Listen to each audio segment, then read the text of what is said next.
संजय शिंदे यांची सखोल चौकशी करावी, ठाकरे गटाची मागणी।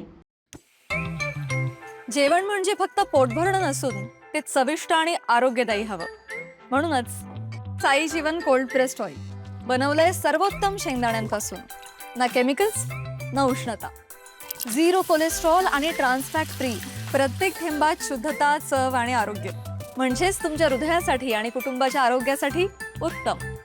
आजच साई जीवन निवडा, कारण आरोग्याला शॉर्टकट नसतो।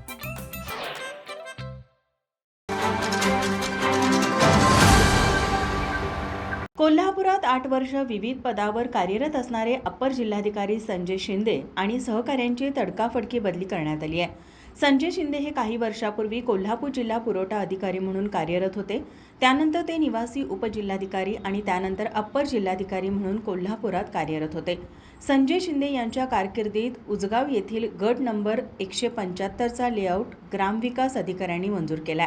केरली, चिखली, आंबेवाडी येथील पुनर्वसनासाठी मूळ गट नंबर 351/अ शहरातील आणि विश्व पंढरी हॉकी स्टेडियम जवळील जमीन पुनर्वसनाची असल्याची भासवून दलाल मंडळींच्या मार्फत अनेक लोकांची फसवणूक करण्यात आली आहे।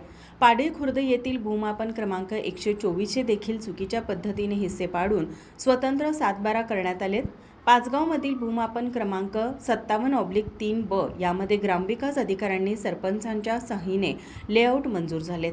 अप्पर जिल्हाधिकारी संजय शिंदे तसेच त्यांचे सहकारी म्हणून कार्यरत असणाऱ्या वर्षा शिंगण, सुरेश टिपुगडे, अमित भोकरे यांची तडकाफडकी बदली करण्यात आली आहे। संजय शिंदे कोल्हापुरात विविध पदावर 8 वर्ष कार्यरत असताना सरकारी जमिनींचे बेकायदेशीररित्या वाटप करण्यात आले।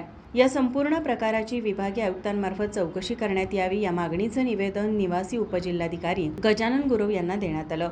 यावेळी संजय शिंदे यांची सखोल चौकशी करावी अशी मागणी केली आहे। नाही, खरं तर आमची प्रमुख मागणी अशी होती, हे अप्पर जिल्हाधिकारी सी संजय शिंदे हे कोल्हापुरात साधारण 8 ते 10 वर्ष कार्यरत आहेत।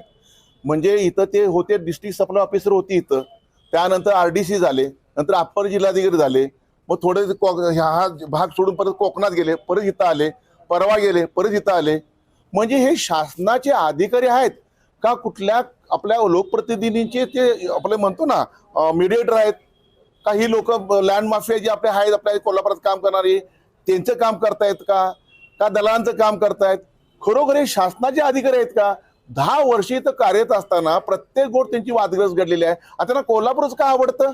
महाराष्ट्रात अन्य कोण अधिकारी नाही आहेत इथं काम करणारे? ह्याचा अर्थ ह्यांच्या माध्यमातून काहीतरी घोटाळा होते म्हणून तडकाफडकी बदली झाली। त्या शिंगणेंची झाली, शिंदेची झाली आणि त्यांच्या सगळ्या टीमची झाली। का बदली झाली? ह्याची कारणं अनेक आहेत। पुनर्वसनाला ज्या जागा आहेत, ज्या बाकी जो जागा वाटप आहे यांच्या कारकिर्दीमध्ये सगळ्या जागा वाटप पुनर्वसन असून दे किंवा यांच्या कारकिर्दीमध्ये जागा वाटप सगळ्या जागा वाटपाची कारणं शोधली पाहिजेत।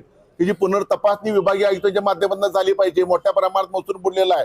गांधीनगर प्रकरण 175 उजगावमध्ये जे 84 साली पुनर्वसन होतं, कुणाचं पुनर्वसन? दूधगंगा प्रकल्पाने पुनर्वसन म्हणून हा सही शिक्का मारल्यामध्ये परत आहे। मग बरोबर 33 वर्षात तिथं प्लॉटिंग कसं पडलं? तिथं वेगवेगळ्या लोकांची नावं कशी लागली? हे कोण करतंय? काही ठिकाणी तर सरपंच, काही ठिकाणी ग्रामसेवक यांनी लेआउट मंजूर केले आहेत, तहसीलदारांनी मंजूर केलेले आहेत। मग ADDP कशाला पाहिजे आपल्याला? मग आपला प्राधिकरण कशाला पाहिजे आपल्याला? एकंदरीत मोठ्या प्रमाणात महसूल बुडवायचा शासनाचा आणि तो महसूल खिशात घालायचा अशा पद्धतीने इथं कारभार चाललेला आहे। तो कुठं तर थांबला पाहिजे। मग पुनर्वसनाच्या लोकांनी ज्यांनी आपल्यासाठी पाण्यासाठी डॅमसाठी आपले घरं दिली, दारं दिली, त्यांनी आयुष्यभर जिल्हाधिकारी दारात बसायचं? त्यांनी आयुष्यभर त्या फॉरेस्टच्या दारात बसायचं? त्यांच्यावर अन्याय करून काही मातबर, काही आमदार, खासदार, मंत्री यांची सुद्धा स्टॅम्प आहेत त्यात पुनर्वसन जागा हडप करण्यात।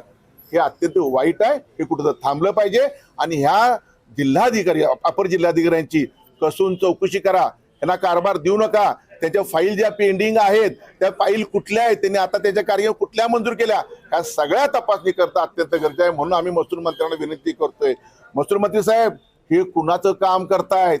हे शासनाचं काम करतायत का इथल्या दलांचं काम करतायत का इथल्या व्हाईट कॉलर माफियाचं काम करतायत, लँड माफियाचं का कुणा लोकप्रतिनिधीचं काम करतायत?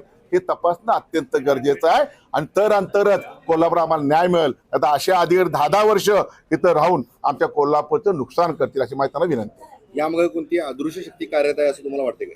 100% अदृश्य शक्ती कार्यरत आहे।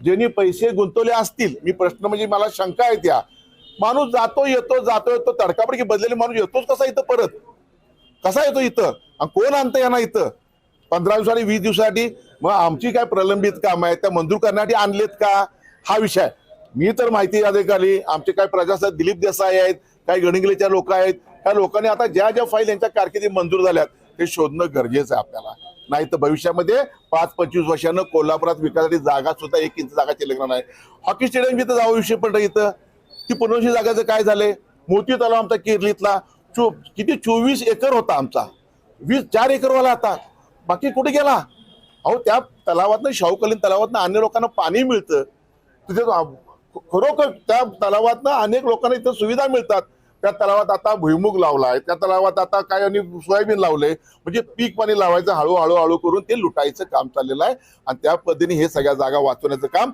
सन्मान जिल्हाधिकारी करावं अन्यथा आम्हाला न्यायालयाशिवाय पर्याय नाही. आगामी काळामध्ये काय भूमिका असणार आहेत आपल्या?